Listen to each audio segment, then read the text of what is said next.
मेरे प्यारे साथियों, जरा अपने घरों का जायजा ले लो। गांव का कोई नौजवान आता है और आपकी बीवी को भाभी कहता है, आपकी बेटी को बहन कहता है, और आपको लगता है ये तो मेरे गांव का रहने वाला है, ये तो मेरे गांव का लड़का है, मेरी बीवी तो इसकी भाभी लगती है, मेरी माँ तो इसकी भाभी लगती है, और ये कह करके उस नौजवान लड़के को आप अपने घर में कोई पर्दा नहीं करते हैं, कोई उसको घर में आने जाने की इजाजत देते हैं, और यहीं से बुराई जन्म लेती है, यहीं से बुराई जन्म लेती है। हमारे यहाँ क्या है साहब, भाभी माँ के समान। भाभी को मायके जाना है, देवर छोड़ने जा रहा है, भाभी बाइक पर बैठी है, देवर को चिपक करके बैठी। हराम है ये, गलत है, नाजायज है ये। भाभी आपकी माँ नहीं है, होगी किसी कॉन्सेप्ट में, इस्लाम में नहीं है भाभी माँ। भाभी को माँ कह देने से वो माँ नहीं हो जाती। इस्लाम बहुत सख्त है इस मामले में।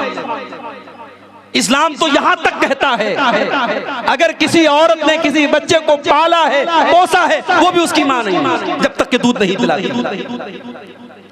दुनिया में मां जो होती है वो या तो वो मां होती है जिसने जन्म दिया है, या वो मां होती है जिसने दूध पिलाया। आपके मां कह देने से कोई मां थोड़ी हो जाएगी।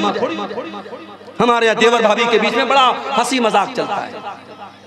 भाभी को कोई फर्क नहीं पड़ता उसका दुपट्टा सर पे है कि नहीं है, सीने पर है कि नहीं है, कैसा कपड़ा पहनी है, देवर के साथ हंसी मजाक कर रही है। यही से बुराई जन्म लेती है मेरे। अपने घर के बाहर पर्दा करना आसान है, घर के अंदर का पर्दा बड़ा मुश्किल है।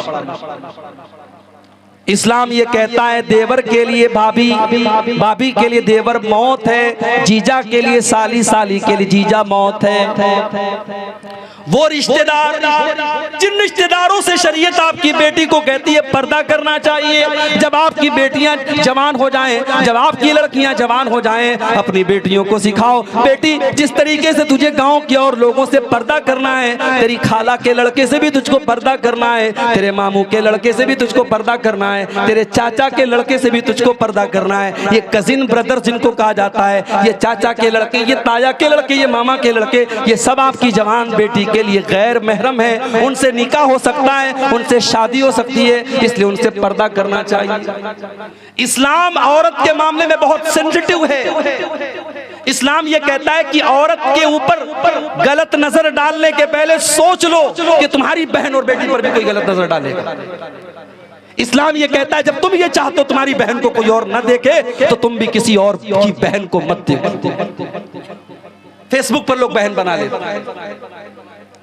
फेसबुक पर हमारे मुसलमान लड़कियां और लड़के फेसबुक चलाते हैं। मुसलमान लड़की फेसबुक चला रही है, मैसेज आया, अस्सलामु अलैकुम बहन कैसी हैं आप? वालेकुम सलाम। अभी बहन भाई से बात शुरू हुई, वो आई लव यू पर जाके कब खत्म होगी नहीं मालूम।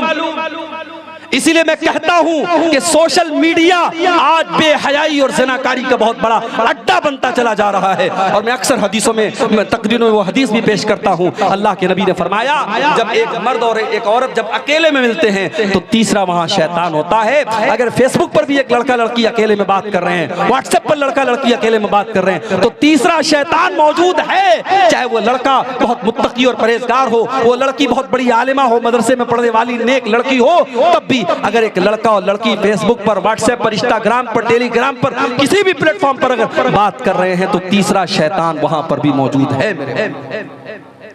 इसलिए पर्दा बहुत जरूरी चीज है। बेटियां जवान हो जाए, समझाओ कि सबसे बात नहीं करना है, सबके सामने बेपर्दा नहीं आना है। तुम्हारी खाला का लड़का, तुम्हारे चाचा का लड़का, तुम्हारे मामू का लड़का, ये गैर महरम है तुम्हारे लिए।